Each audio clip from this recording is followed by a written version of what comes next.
Hey, it's Chronologically Gaming, the only channel that's perpetually retro because we're playing every video game in order of release, boldly going where no gamer has gone before. Welcome, ladies and gentlemen, to 1982, January, and it's time to play some games. Let's see what our next game is. We're next going to Japan to see the latest in the arcade, and this is Oli-Boo-Chu. Oli-Boo-Chu? Oli? Let's take a look at the artwork for Oli-Boo-Chu. The new profit powerhouse from Thai, it says, at least on this advertisement flyer.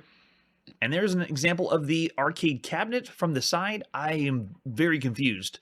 Not the cutesy mascots I would expect. This advertisement flyer is not from Japan. If you flip it over on the back, we see great new characters. How do you play? Your goal is to have Ali, a chaser, punch out Chu's fleers. The player controls Ali by moving the control bar to the right or left and up and down. So it's a top-down maze game, just like Pac-Man. Ali has to chase Chu's while carefully staying away from the vigilant boos. Again, homage to Pac-Man with ghosts or boos. They come inside attacks, punching Ali out. If the player is able to get rid of all the Chu's, the screen is cleared. So this one is not collecting dots to clear the screen. It's just kill all of the Chu's or mice. And then it gives you even some tips of how to play on the advertisement flyer. Very bizarre. And you can see examples of the enemies. There's the Chu's, and then we have the mysterious drop, not the Energizer dot, as it said in Miss Pac-Man. There's the example of the arcade cabinet for Oli-Boo-Chu. I am not familiar with this one at all, so we're both going to go in together and see what in the world Oli-Boo-Chu's like. There's our control panel. Looks like control is just, four-way joystick, and that's it. Very similar to Pac-Man. With our arcade marquee, all right, let's see what in the world Oli-Boo-Chu's like. We're going to Japan in the arcade. This is by IRIM, developed by GDI, January 17th, 1982. We are so spoiled here on Chronologically Gaming. We get all the best games right when they come out. So they're doing an attract mode, kind of a screen crawl as if you're playing Pac-Man.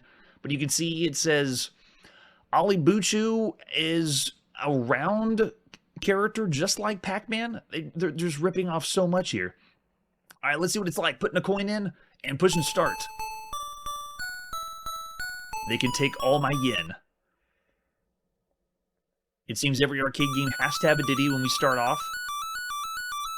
And there I am in the center. I am the Ollie, or Ali, moving my way around the maze. Looks like I can, squeeze through different areas.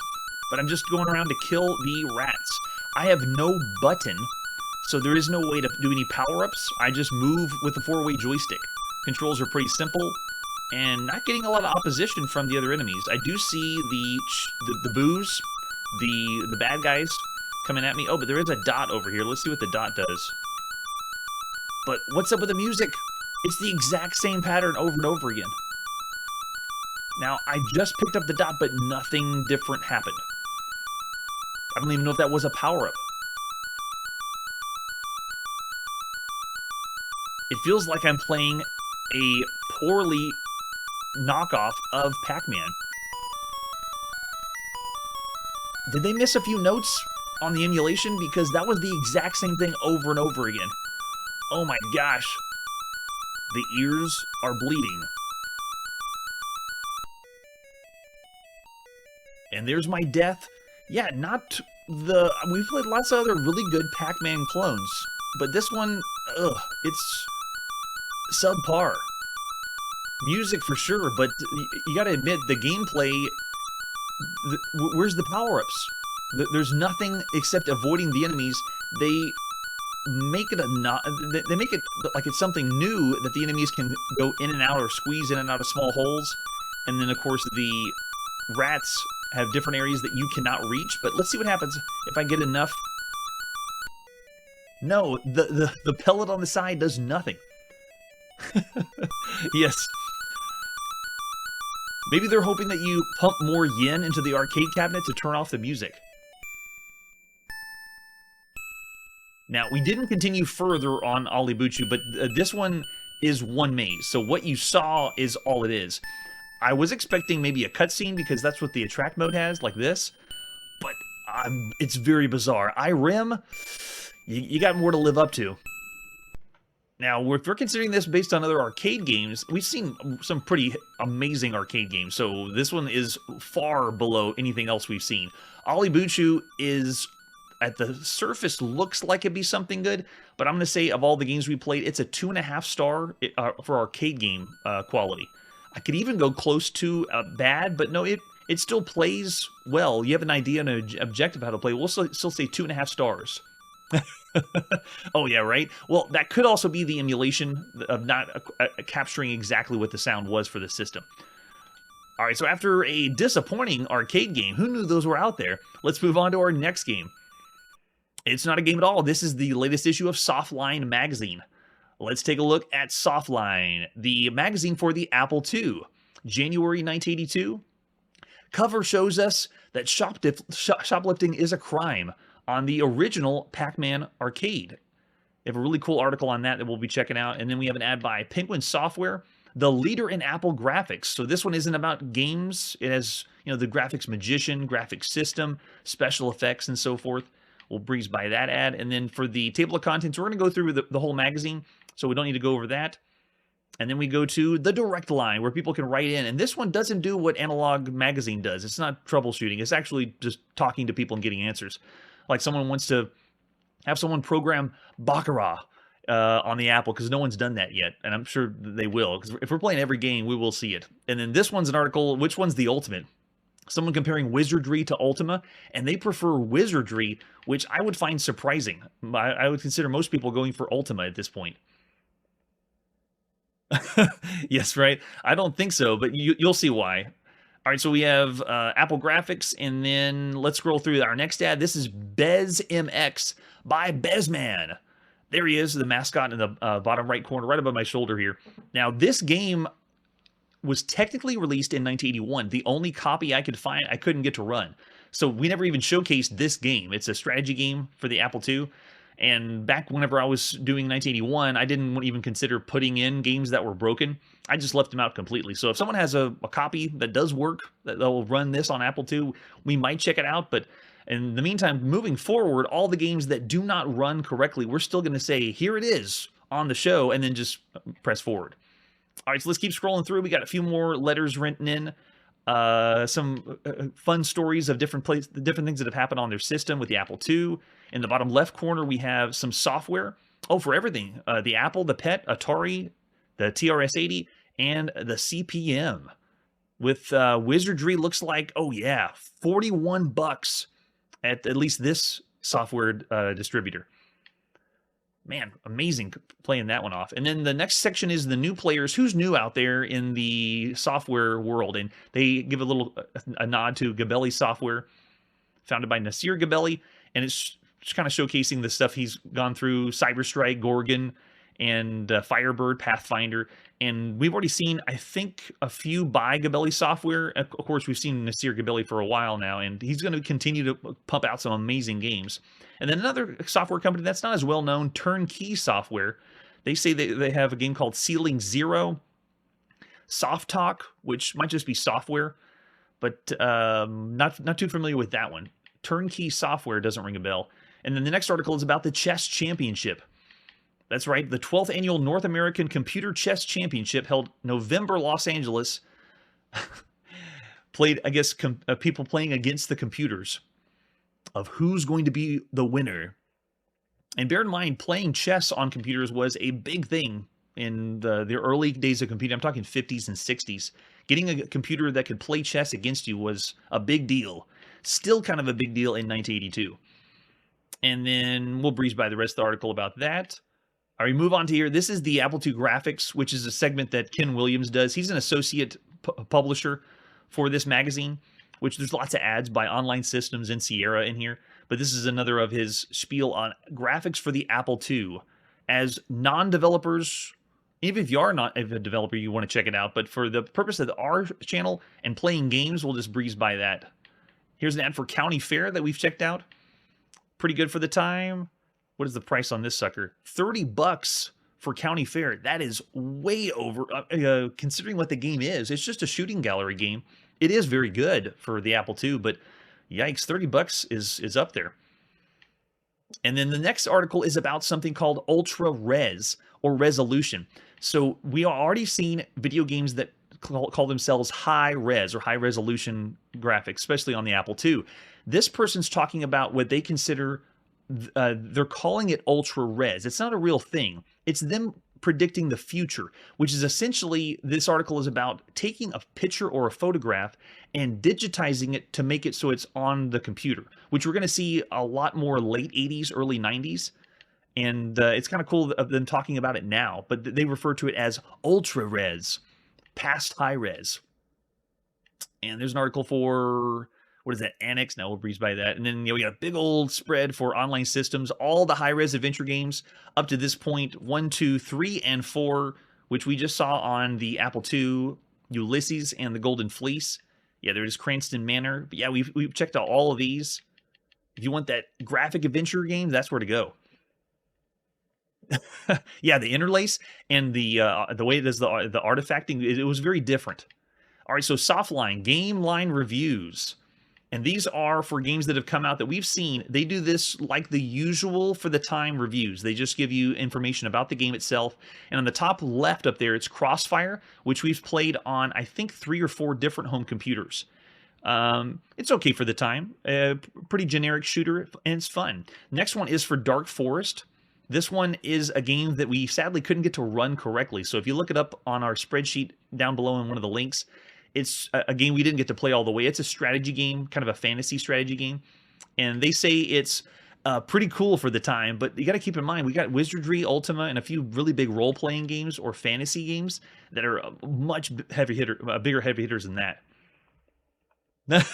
No, they didn't. Did we have Hercules on one of the mythology that they broke? That Ulysses was hanging out with Hercules, or he was following behind us while we were in town. And then we have a review for Star Raiders, another excellent game. And then we have this ad for Mouse Attack or Moose Attack. We checked out that on the Apple II and Atari, or maybe it was just, no, I think it was just the Atari for Mouse Attack. Fun maze game for the time. And then this is the big article. This is what the front of the magazine's all about. The Great Arcade Computer Controversy. So this is part 1 by Alan Tomrovic. Now, this is about publishers and pirates. And this article, we're not going to be reading it verbatim, but it's a really cool read because you got to remember, it's January 1982. He first goes in to talk about how the games that are on home computers are really similar to arcade games. And we've seen that on the channel. Lots of the games that come from home computer look a lot like Pac-Man, look a lot like Berserk. And he's stating the case that they would never want to take the money away from the main company that created them, a la like Pac-Man with Namco. They want to do like homages. So, for example, he says like Atari's request of the injunction against online systems because Atari sued them, denying the rights to make Jawbreaker and Gobbler on one of Atari's home computers or the VCS. They will eventually, but I don't think it looks the same. It's a totally different Jawbreaker game. But in the world of computers, he's stating that it's very different when you take something that's in the arcade and you bring it to a home computer. That there's making it like not like it's ripping off the game, that there should be a place where they should be free to do that on the home computer rather than the home console. And then they also break down in this article talking about sales of home computer games. Whenever a computer game comes out, there's lots of copying that's going on. And we have already seen copy protection happening. And they give some examples right here above my head. Raster Blaster and Alien Rain, 2 games that we've seen, are bestsellers in the computer world, but they've only spent, or they've only sold about 30,000 copies, at least they state here. And then he brings up VisiCalc for the Apple II, the all-time best-selling champ. Has its 250,000th sale, including units on a dozen machines which will run. So they're aware of how many sales or how many computers are out there for systems, but they're not getting the amount of sales they expect for the Apple II. Now, this article is primarily about Apple, not for the other home computers, but we've seen that copying for the other software on the other systems.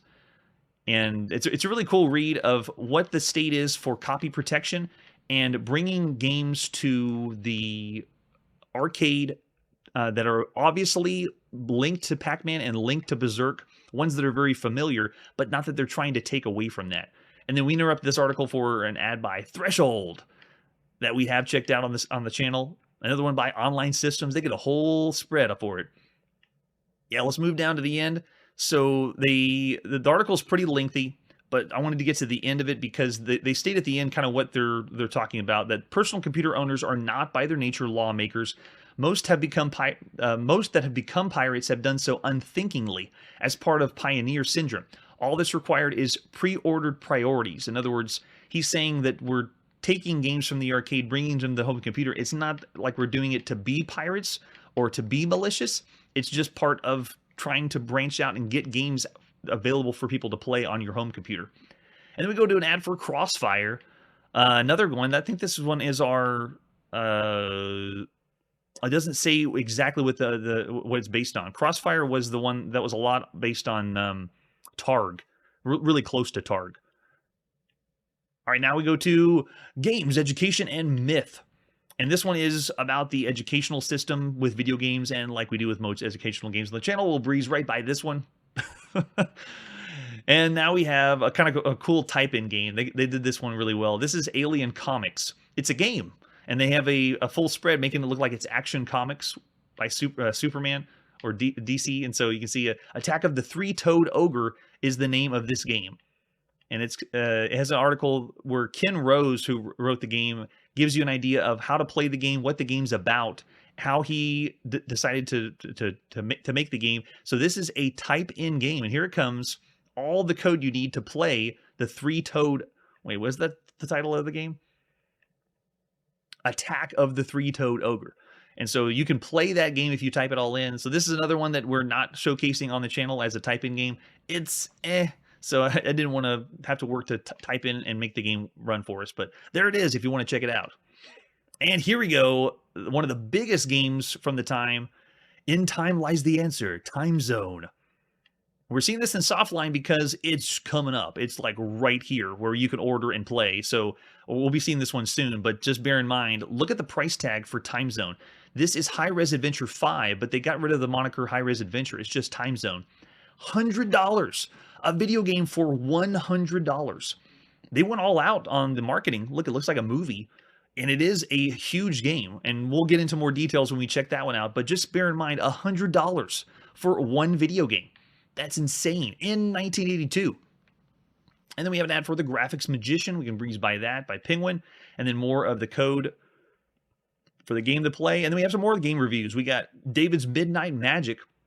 A pretty cool game we'll be checking out. It's a pinball-style game. Ceiling Zero, which I don't think... Okay, Ceiling Zero is a pool game. Now, I don't know for sure if we have this one on the Apple II. But everything in 1982 we'll see eventually. So we're seeing it in the magazine now. We'll see if it shows up on the channel or not. Yeah, most likely, yeah. All home computers had the problem, yeah, I saw in the chat. And it's interesting taking a look at these magazines from this time because... This is before my time as a gamer, way before my time. I'm a huge Nintendo Power magazine fan, and I started to collect magazines because of Nintendo Power. And I went way, way back. That's why we got this collection of Byte magazine. Who has a collection of Byte magazine? Anyway, the magazines, whenever you check out Nintendo Power and you look in the magazine and you see what they have, it makes you want to play the games and buy them. And so when you check out magazines this old, you're getting a glimpse of what it was like and what was exciting for people then, because this was exciting for the readers of computers or the Apple II. And so while it's not as flashy, we don't have as many pictures and so forth, we do have some ads thrown in. It's almost like the ads are the main draw or the high point because it gets you excited for the game that's coming out. And for this magazine, Softline, it's just amazing to think of 1982, reading the magazine and reading the reviews and being excited for a computer game to come out. And that's what I'd like to capture while we read this. Speaking of computer games coming out, soft porn. This is right here in Softline magazine.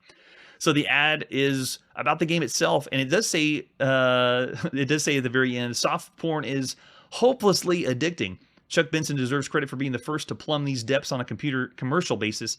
It's just a shame that he didn't take the time to make the program a bit classier. That will come with his many imitators. And yeah, people are going to imitate that one quite a bit to bad taste, obviously. Okay, so moving on to our next article. This is the interview with Alik Zaybchenko. And this is a new hire that they brought on to Online Systems. It says that he worked on Alien Lander, Retro Ball, and Space Adventure. So welcome aboard, Online Systems. Right in between the point where they said Sierra, or you started using Sierra Venture, and then eventually Sierra Online. All right, and then we have, near the end of the magazine, I do like this, the current high scores that people have submitted for some Apple II games. And a lot of them you see on the left are games we've played on the channel. We got nowhere near those high scores, but pretty cool that they post this so you can see. And it even has who it is and where they're from as the player. I want to know how they submitted those, because it's difficult to take a picture of the screen, especially for an Apple II. How do you prove that with the picture? I'm sure it was several different takes. Oh, you do? Okay, well, I'm glad someone is collecting Byte magazines with me. And that's pretty much it for Softline magazine. January 1982. We don't rate the magazines, but lots of fun to look forward to. What's happening in January? Let's press forward and see our next game. All right, it's time to go to the Texas Instruments. Really popular items. But which one's right for you? Which one? Powerful but very expensive. Those IBMs? You want more software cartridges. This can expand or program it there's right the Atari. away, which leaves this, the home computer from Texas Instruments. Memory, programmability, expandability, price, plus a full range of software cartridges. This is the one. The home computer from Texas Instruments. Notice how they say just home computer? They don't call it the TI-99, which is a smart idea. Just call it the home computer from Texas Instruments. TI-99 is a terrible name. So, yes, we still have Bill Cosby selling the Texas Instruments home computer. He compares in this ad. I'd like to break down all the systems he goes through and what he says, because it's not all true, obviously. But it's cool that he's lining them all up, and you can see the competition is getting fierce. Another reason I wanted to show commercials is, man, oh man, there is company after company biting off the heads of other ones, trying to make sure they get ahead, which is one of the reasons why we get this bloat in the market. But it is totally different, computer versus console market, but whatever. This is Munchman. Let's check out and see what Munchman's like on our TI-99, starting with the box. The TI-99 box, this is an actual scan. Inside of it, that what you see in the background is the manual, and you slide that out of the box. So on the outside shell, it just says application software. Make sure you have your application software. And there's our cartridge, Munchman. Yeah, we like cartridges. We got the manual for this one, so let's see what Munchman's all about. 4 cunning who knows are in hot pursuit of your Munchman while he races to an Energizer to change the attack. Oh, so they call it Energizer, like Energizer Dot. Can he make it safely, or does his fate lie in the mouth of the who knows? Who knows? No, man, we don't need lore for this. It's just Pac-Man. So they have the quick reference guide. How do you play? Oh, I really don't hope you use the keyboard. It's better use the joystick for the TI-99. You can see how they break down the difference between the TI-99-4 and the TI-99-4A. 4A being the more popular of the models, but 4 was the cheaper one. A little similar to how the Atari has the 400 and 800. How much money do you want to spend? How much memory do you want to have? Let's see. I kind of don't want to see what the lore is for this game, for Munchman. Designed by Jim Dramus. Way to go, Jim. We got 4 cunning who knows and hot pursuit of the Munchman. So you outmaneuver the 4 who knows. You try to connect the passages with one continuous chain, okay, without being eaten. Munchman module challenges you to score points by collecting passages, capturing who knows while your Munchman is energized. Avoid being eaten by the who knows.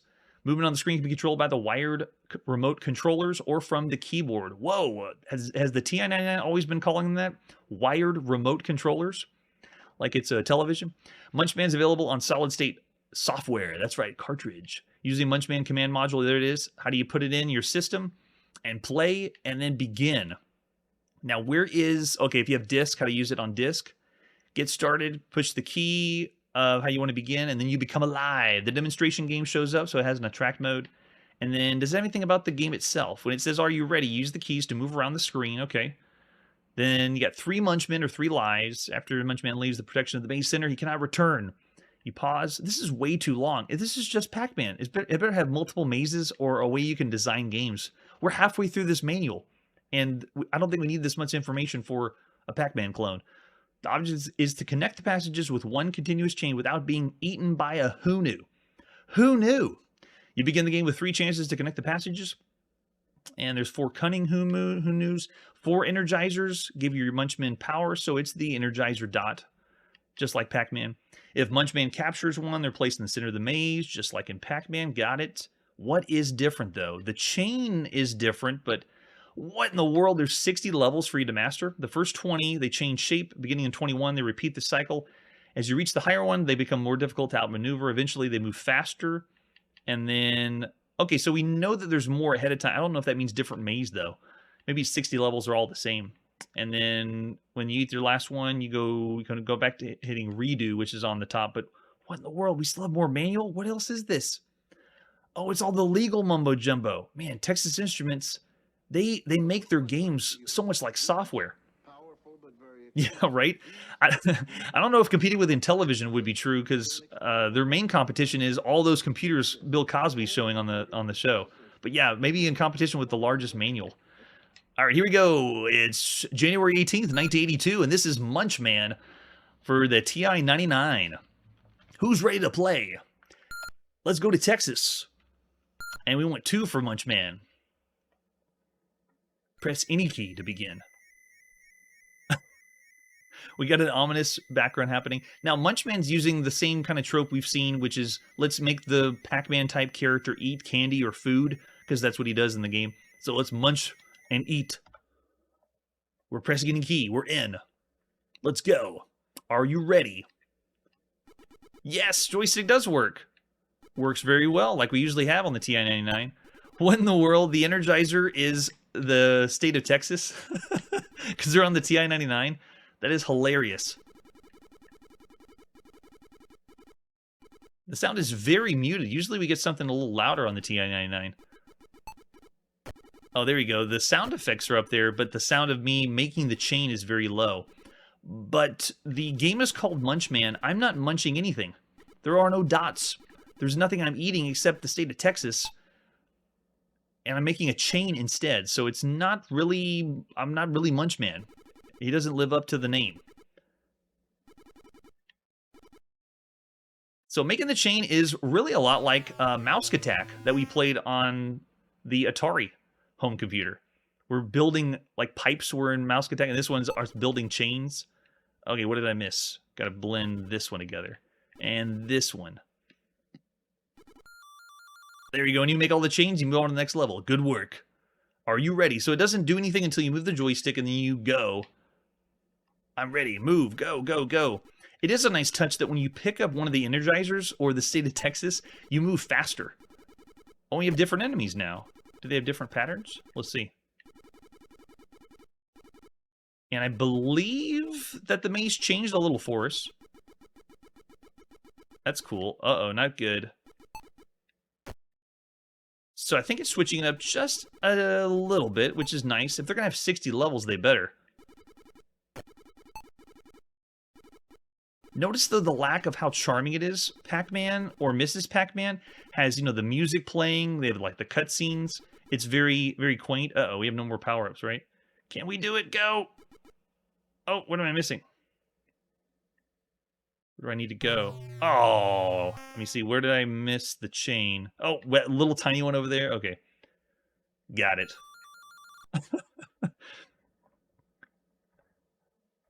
All right, that's all we'll do for Munchman. Doesn't really live up to the title, and for all the games we've seen up to this point, Munchman is... It's actually pretty typical. It's around the average range for games at the time. I'm gonna say subpar, because we've seen much better top-down maze games. It has a cool formula, though, so I'll say 2.5 stars for Munchman.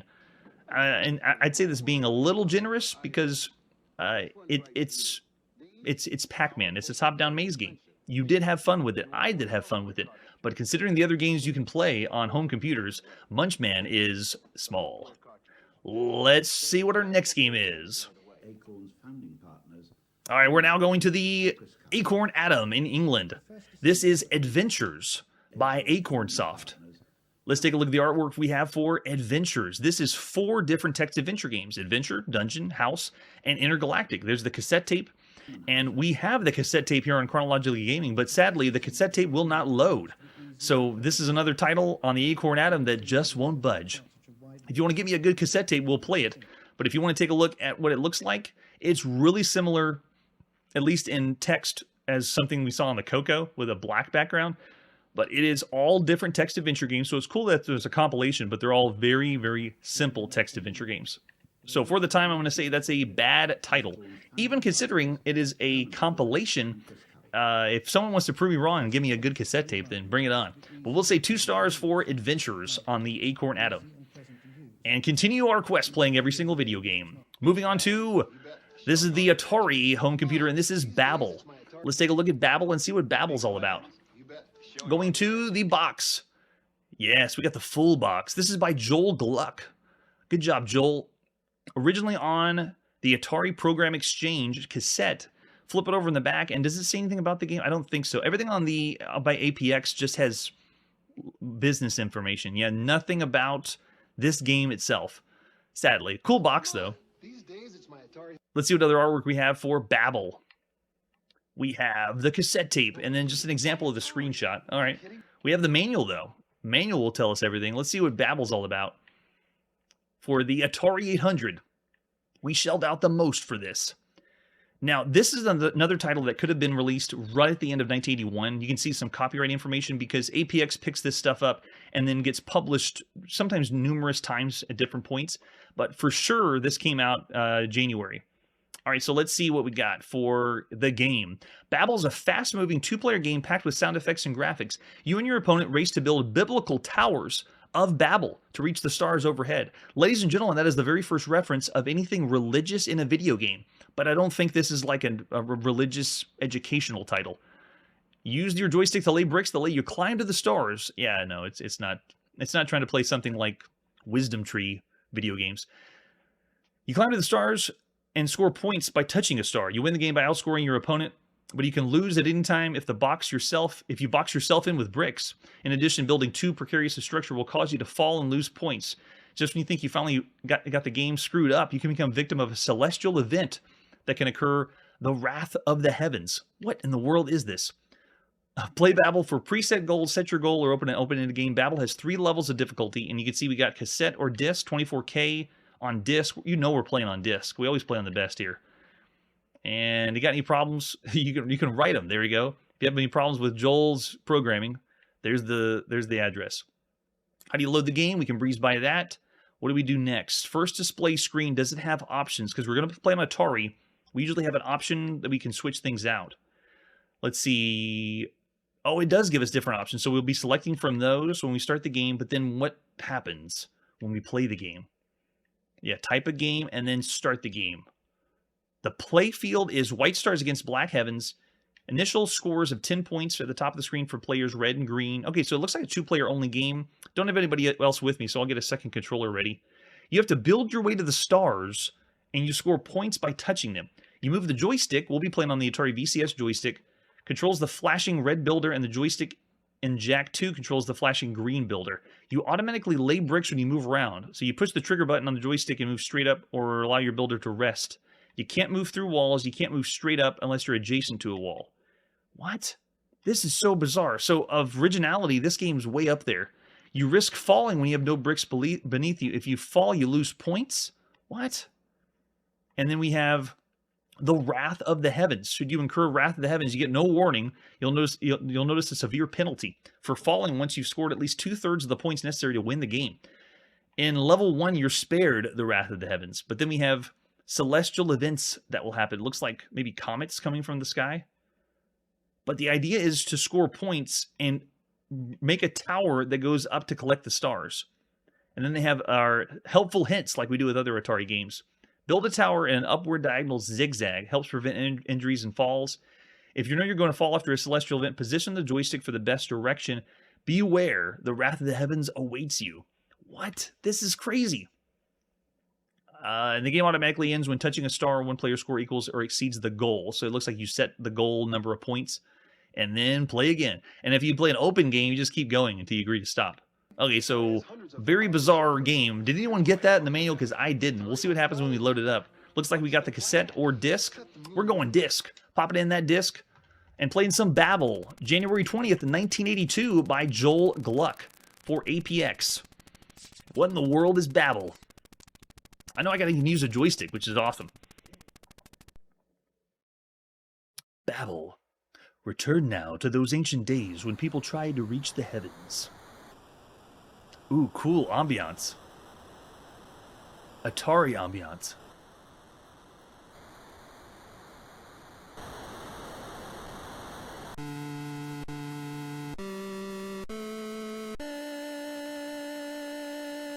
Okay, I'm getting Civilization vibes from that song. Or the beginning. It's just a few notes. Oh, this one says April 1981, Joel Gluck. Okay, so probably when he first programmed it. Here we are in 1982. All right, so important facts. Touch the stars for points. Use joystick 1 and 2. Press C for manual celestial event. What kind of skill level do we want? Looks like we got skill level 1, 2, and 3. And it shows you what it is. It just changes the goal. And then option for an open game, or we want a goal. So let's play that. And start. All right, we're playing some Babel for the Atari 800. So I'm player 1 on the left side. I am a dot. So you control a dot, kind of like an adventure, but the dot's very tiny. You can see every time I move, I am building the tower up. And kind of like they said, you build stepping stones, and if, let's say if I move myself up here and continue to build up, look, I fall off the side and I lose points. Very bizarre. So you are literally using your joystick, really simple controls, by the way, to build yourself higher and higher. And you're trying to get yourself to the point that you can get to a star and get points. So I'm going to take over the second player now. Second player, same idea. You move up, but you have to connect the bricks. As soon as a brick is not connected, you fall. It's almost like you're playing a really tiny person, represented by 1 pixel. We have never played any game remotely close to this. Oh, I almost trapped myself inside as a second player. But you have to move the joystick in a way that you can continue to build up higher and higher without falling. So as the second player, you can see I'm really close to falling off too. Almost getting to the star at the top. Let's see. Oh, I missed it and fell again. But you have to think of it more like you can't just move in that direction. You have to zigzag your way up. It is different. Totally different. Oh, no. I just barely missed it. And then the same idea with the first player, if I switch over to them.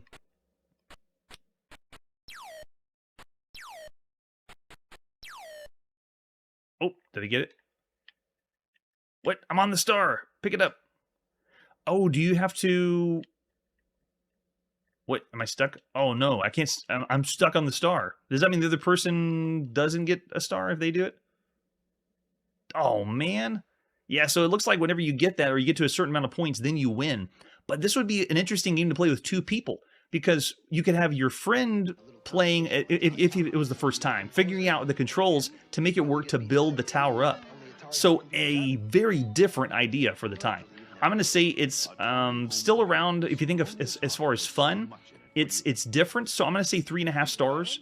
It's just a notch above the other games we played for the computer. Something that you haven't experienced before, and the way they make it play as far as play control, building up a tower, it's kind of reminiscent to an early sandbox game that you're getting to build your own little tower, and the way you build it is however you want. So I want to say 3.5 stars for Babel. Very unique for 1982. Very cool. Thanks, Chiptune. All right, so let's press forward and see our next game. Hey, we're going back to the TI-99. Can't stay away, and this is Othello. We played quite a few versions already. Let's see what artwork we have for Othello on the TI-99. They get some creepy artwork. The eyes of Othello are watching you. Your opponents outflanked you and captured your discs. You're surrounded. Can you outwit your adversary? In this intriguing game of strategy, skill, and concentration. And there it is, the cartridge. There's several different versions of the cartridge. I just picked the one that looks the best because every one of these games, we're now getting so many versions and re-releases that me capturing the artwork of one game isn't accurate because some of these games get re-released 4 or 5 times in the same year. All right, let's pop in and play Othello in our TI-99, January 20th, 1982, by Gabriel Industries and CBS Electronics. We want to play Othello. I still get to Intellivision and Atari's version of Othello. Those are great. Let's see what the TI-99 does. And you can see 1982, division of CBS? Was it really CBS? Like like TV? Create a game in progress? Sure, we're ready. Enter your coordinates. Oh no, the TI-99 has joysticks. Why aren't you using them? No, we played Othello so many times with joysticks. Does this mean I gotta put in the coordinates for where we need to go? You gotta be kidding me. E4? Oh my gosh, you're right. And then E5? Oh no, it is. So this game of Othello, you have to put in the coordinates for each piece. Oh man, so I think that's what, D5? Now, it plays, it works, and it's obviously a simple board game, but we played other video games with Othello that use joysticks. So it's kind of disappointing. The TI-99 is an okay joystick. Why didn't you use it? D4. And there you go. It's Othello, so I'm going to not go any further than that. But putting in coordinates, no. For Othello, why? I want to say bad. It's a bad game. It's not broken, but we played other games that are better. 2 stars. Now, it's also niche, too. Do you want to play a board game Othello for the computer? Then this is the game for you. But it's still bad considering the other computer games we've seen. Man, Chiptune, we're on point today. I don't know what's going on. Did you have the same breakfast as me? All right, let's move forward and see what our next game is. After Othello, we're going to the IBM. MS-DOS. We're going to play some 3D Tic-Tac-Toe. Let's take a look at what we have for artwork. We have the made-up box, because there wasn't a box for 3D Tic-Tac-Toe. And then, wow, if you thought the Coco blinded you with green, we're going to be blinded with red, apparently. And we have no manual for 3D Tic-Tac-Toe, but if it's set it on the front, you can figure it out. Here we go. It's January 25th, 1982. This is 3D Tic-Tac-Toe by Reza Beheshti. And by that I mean this was just programmed himself as freeware. My name is Wizzy, and I'll be your opponent. What is your name? Chrono. Do you need instructions? Yes. Yes, we do. 3D Tic-Tac-Toe is played on 4 boards, and we have seen 3D Tic-Tac-Toe several times. You have to get 4 in a row to win, horizontal, vertical, and diagonal. 4 rows, 4 columns in each board. Yep, we know how to play 3D Tic-Tac-Toe. There's 2 versions available, moderately hard to beat, and then hardest to beat. Okay, we'll do moderately hard. Are we ready to start? Let's go. All right, so we begin 3D Tic-Tac-Toe. It looks like I'm only playing against the computer. Let's see, for coordinates. Oh, okay, it says row, column, and board, it looks like. So if I wanted to do, what, 2, 2, 2, would it put? Yeah, okay, puts it down. Oh, computer goes really fast. Nice. 2, 2, 3. Let's see if the computer's smart enough. 2, 2, 4. And then, yep, blocked me at 2, 2, 1. So you can see how to play. We played 3D Tic-Tac-Toe before in the past, so if you were going to get this game in 1982, you know what to expect. It's 3D Tic-Tac-Toe. Need I say more? If you wanted a good game of 3D Tic-Tac-Toe, we got lots of options. Atari, home computer, TI-99. No, I don't think we've seen it on TI-99. I know we've had it on Apple II, though. So lots of versions for it. But at this point, this version of 3D Tic-Tac-Toe, it's really not if the game runs well or plays well. It's how good of a game would you consider 3D Tic-Tac-Toe compared to all the other games we've seen on a computer. And I'm going to say it is... it's bad. It's a bad game considering the other ones. If you had your mindset on playing 3D Tic-Tac-Toe, go for it. But I'm going to say 2 stars. For all the games we've seen up to this point, it's still bad. It's the best that you could do for bad, but you could do so much better on a computer. All right, let's press forward and see our next game. I hope we never see 3D Othello. I'd be very scared. All right, here we go. This is Computer Stocks and Bonds for the IBM PC as well. Let's take a look at Computer Stocks and Bonds, starting with the box. Yes, by Microcomputer Games. We're getting into the heavy strategy world. Flip it over in the back, and this is on a 5 1/4 floppy disk. Based on the popular Avalon board game, believe it or not, Stocks and Bonds. So they turned the actual board game into a computer game. One of your best investments, it says. That's hilarious. We have the artwork for Stocks and Bonds. Yeah, we have the advertising flyer with some other stuff we've seen by a microcomputer. Which ones have we not played? I think this completes the set. We've played everything else by Microcomputer Games, at least here on this advertising flyer. Yes, they will be coming out. That's true. All right, let's see the manual. We have the manual. No way. What does this have in here? We got the Atari home computer on 48K. Oh, okay, so this is a newer manual because the Commodore 64 is mentioned here. Block that out of your mind. You don't know what the Commodore 64 is yet. Maybe you saw it at the Computer Electronics Show, but it does exist. All right, so this was inspired by the popular board game of the same name. During each of the 10 years you play, not real years, but in-game years, players invest in securities at the current market price for the year. As a guide in selecting investments, players should consult the securities review. This game is a tool for teaching players important concepts that influence modern investment strategies. As you progress, you'll maintain graphic understanding of concepts such as the bull market and bear market, the importance of performance histories in planning and investment strategy. In today's world where economic change is a major factor in everyone's day-to-day existence, gaining an understanding... Now, this almost sounds educational when I read the manual, but this is truly recreational. We're playing a game that's meant to be a video game. Now, you may not be the person who's interested in playing a video game that's based on stocks and bonds, but here it is. If you were into that in 1982, this is your game, and I'm not diminishing this game. This is the quintessential game to play. This is the best at this point of this very niche genre. So they have the terms they break down. In other words, they have an actual glossary of terms so that you know what things are in the game. And then an overview of securities for this manual. This is a pretty lengthy manual because you need to familiarize yourself with the stock market. And this would be a cool game to play overseas, like in England, playing a game from another company's stock market, if that was what you're into. And then we have loading instructions. We'll breeze by that. Using the joystick. Now, we'll read by that too. Yeah, no one even knows what those are at this point. It's 1982. All right, let's play some Computer Stocks and Bonds for MS-DOS, January 25th, 1982, by the Avalon Hill Game Company. I'm in the money. And we've heard that before, but it wasn't this game. This game is the best game if you wanted to play a Stocks and Bonds game. Would you like instructions? Hell yes, I know nothing about the market.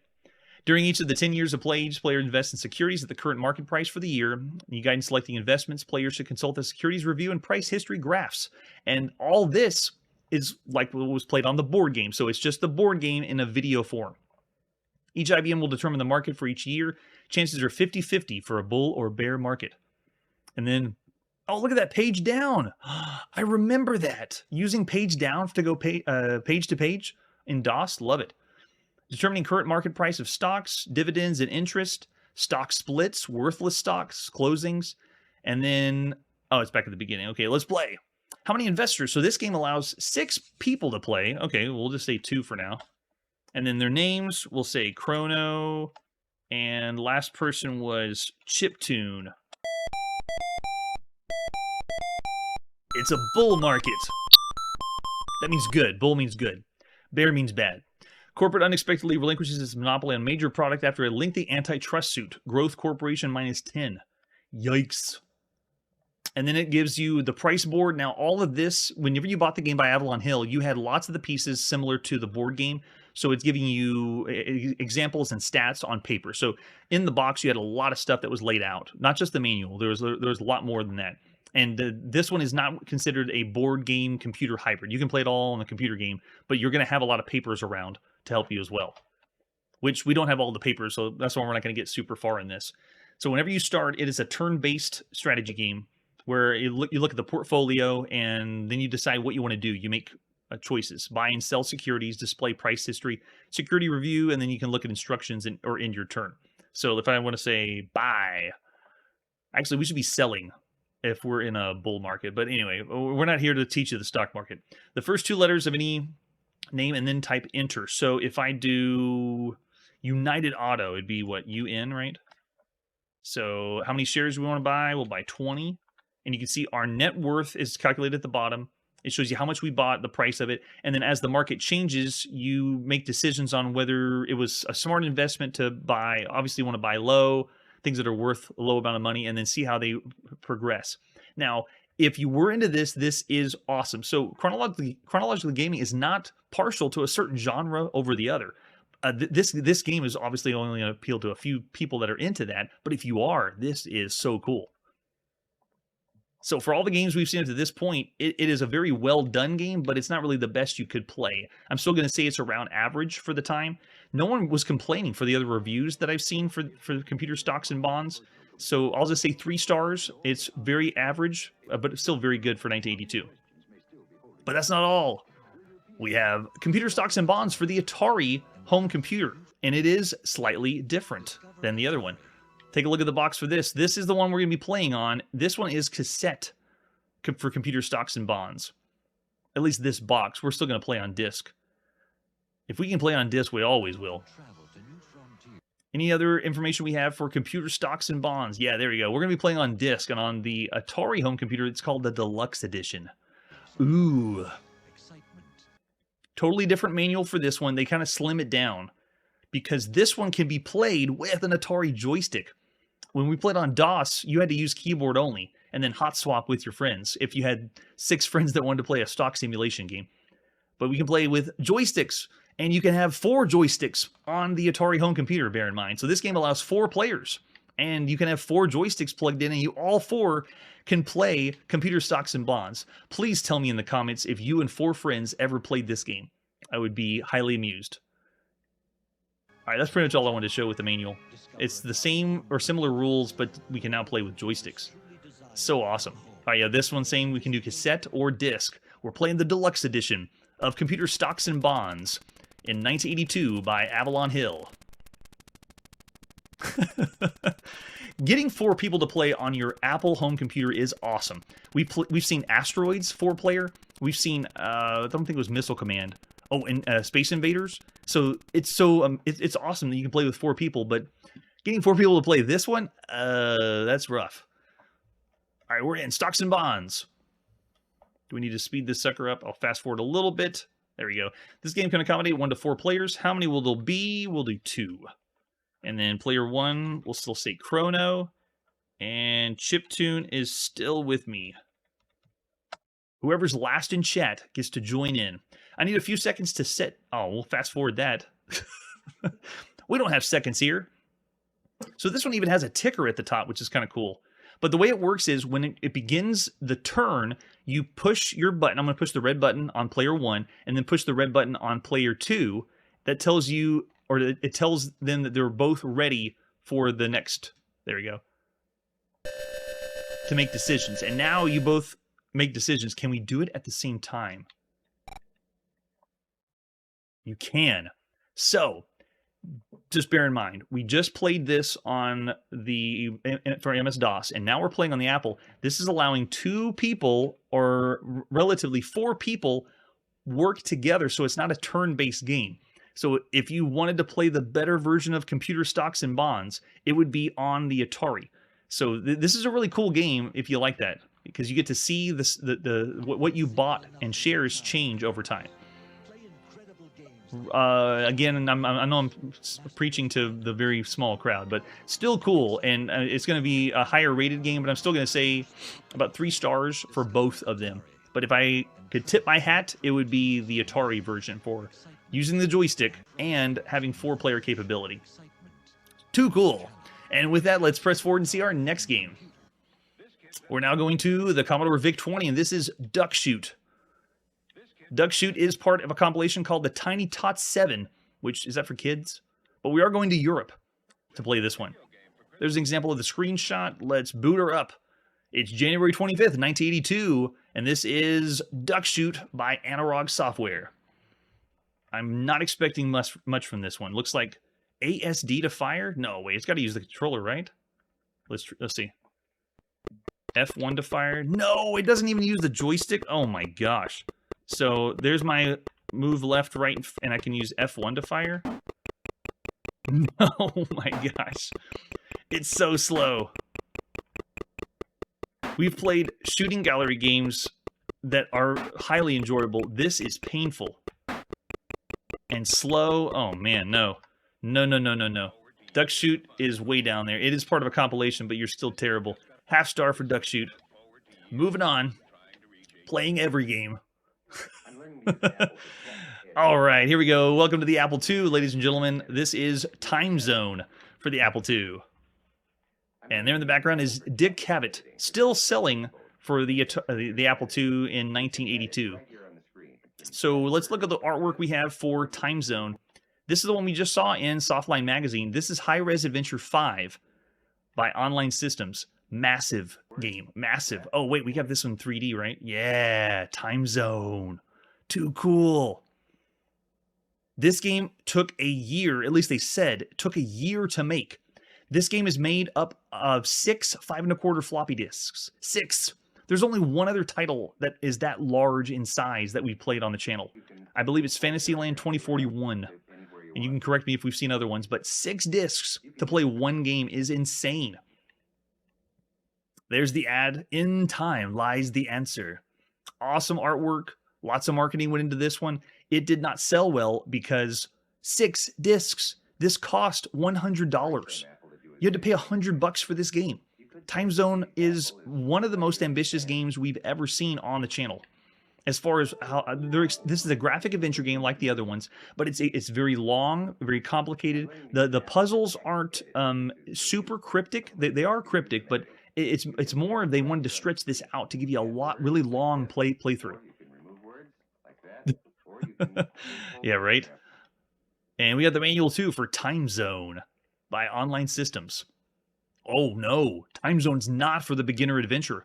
We recommend beginner adventure complete a few hours of the other high-res adventures. Specifically, I bet they're thinking high-res adventure 0, because that was the easy one. This game has approximately 1,300 rooms with over 1,400 high-res pictures. That's right. The largest ambition of a text adventure game, it's got to be from Roberta Williams.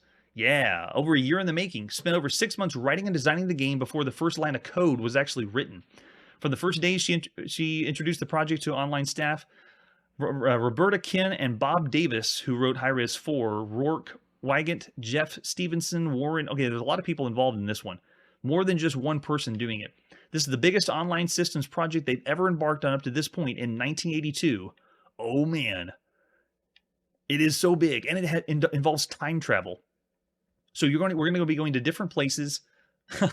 It takes place in the year 4081 is how far in the future you can go.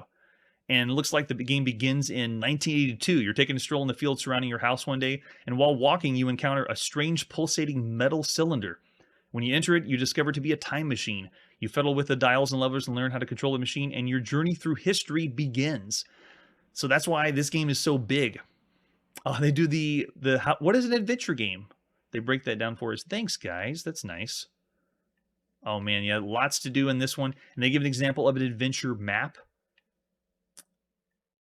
Got to be right in those 1982. Instructions for Time Zone. The game is on 6 double-side density floppy disks. So not only is it 6 discs, it's 6 discs with 2 sides, or 2 sides on each disc.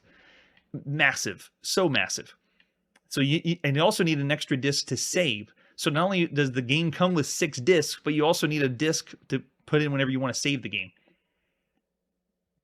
Oh yeah, how to move around, abbreviations, objects, vocabulary, and then additional information for Time Zone. And then it has, everything's on the disc. That's nice. So here you go. It breaks down disc 1 and 2, where you're going to go and what time period you're going to be in. Wow.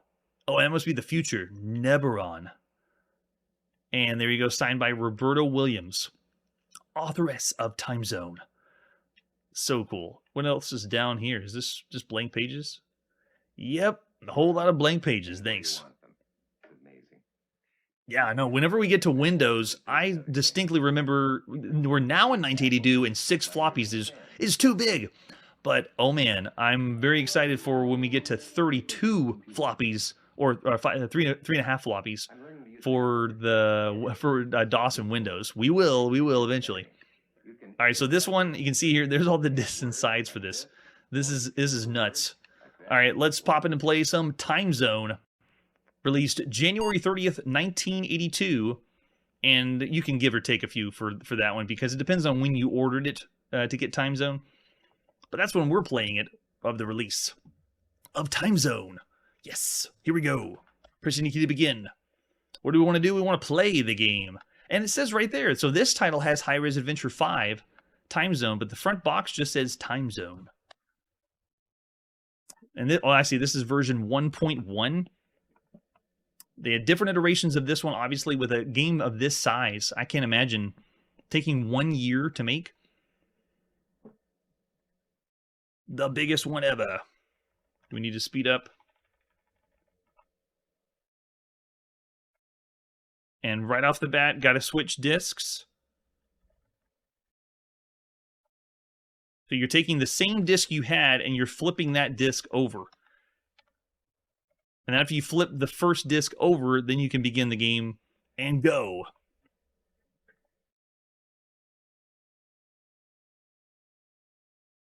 We're in front of our own house, and it's 1982, so it's current day.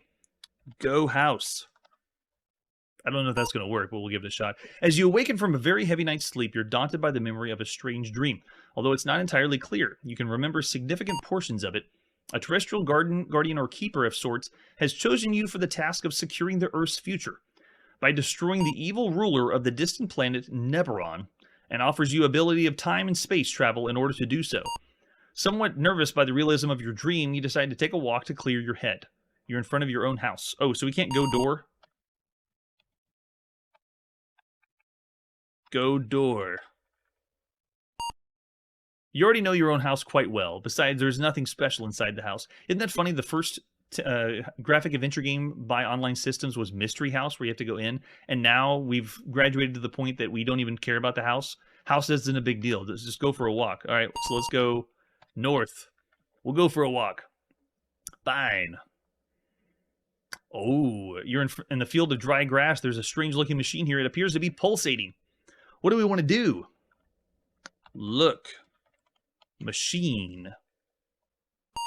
Looking at the strange object, you're the first curious. Suddenly, the dream comes rushing back to you. You stand there with your heart leaping out of your chest, too sudden to move and filled with a strange mixture of fear and excitement as you realize it wasn't a dream at all.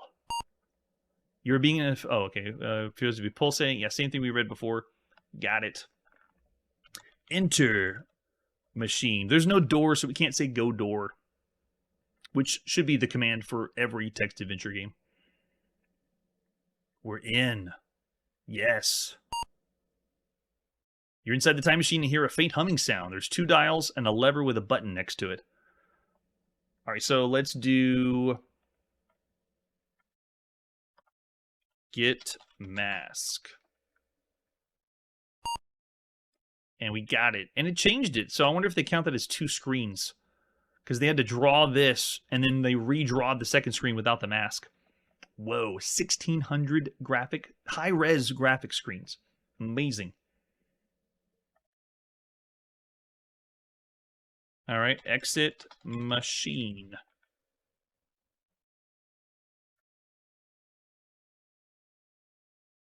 And then now that we're outside the machine, what do? We drop the mask. Oh, and there it is. It showed up. Nice. Okay. Enter machine.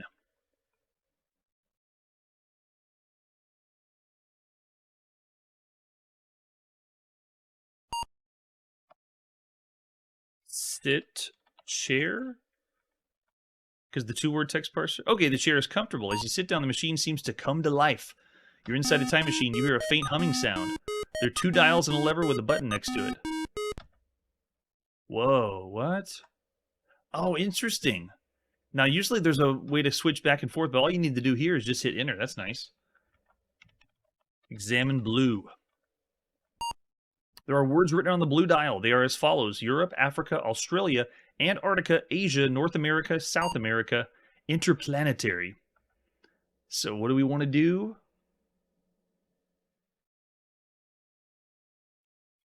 Examine orange. And this dial has 400 million BC, 10,000, 50 BC, 1000 AD. So one dial's for where you're going to go, and then the other dial is when. So we do set blue to what? We want to set blue to Africa. Okay, it's set now. And then set orange. And that one is We're going to 400 mil BC. Okay, it's set now. And now pull lever. The machine starts vibrating violently, and you feel dizzy, almost to the point of passing out. Suddenly you feel a terrible jolt, and the machine is still. The continents as we know them did not exist in that era. You are in the prehistoric age. You're inside the time machine, hear the faint humming sound. Yes. Exit. Oh, that makes no sense. Of course it doesn't. Exit machine. We're out of there. Oh, it looks like the same drawing from where it was, but we're in the past, total past. So this was the biggest adventure game or graphic adventure game you could play for time. Highly ambitious, did not sell well. $100 for the game. So we just did a brief taste of what it's like to play, but this is long, very, very long, considering the other adventure games. Now, if you wanted to consider this by price, heck no, $100? No way. But because we're rich here and we bought every game and play every game here on Chronologically Gaming, I'm still going to give this one, of all the text adventure games, it's still enjoyable. Very excellent for the time. 4 stars for time zone. And with that, we're going to press pause on our game playing and continue the rest of all the video games from 1982. No game will be left behind. That's it for today, and like I always say, if you got a time machine, why are you going back to 4 million BC? Hey everybody, thanks for checking out the channel and joining me on my quest to play every single video game in order of release. We'll be streaming live every weekday at 9 p.m. Central, so join us and let us know if we missed any games along the way. This video would not be possible without Launchbox, RetroArch, and MAME. Tell all your friends there's some crazy guy named Chronologically Gaming trying to play every single video game. We have links down below that'll send you to places like our Discord and Patreon, and one that says all the video games we've ever played. If you go there, it's a list of everything, and you can click right to the game you want to see. Chronologically Gaming is the name to look for. We are perpetually retro, and we will catch you next time.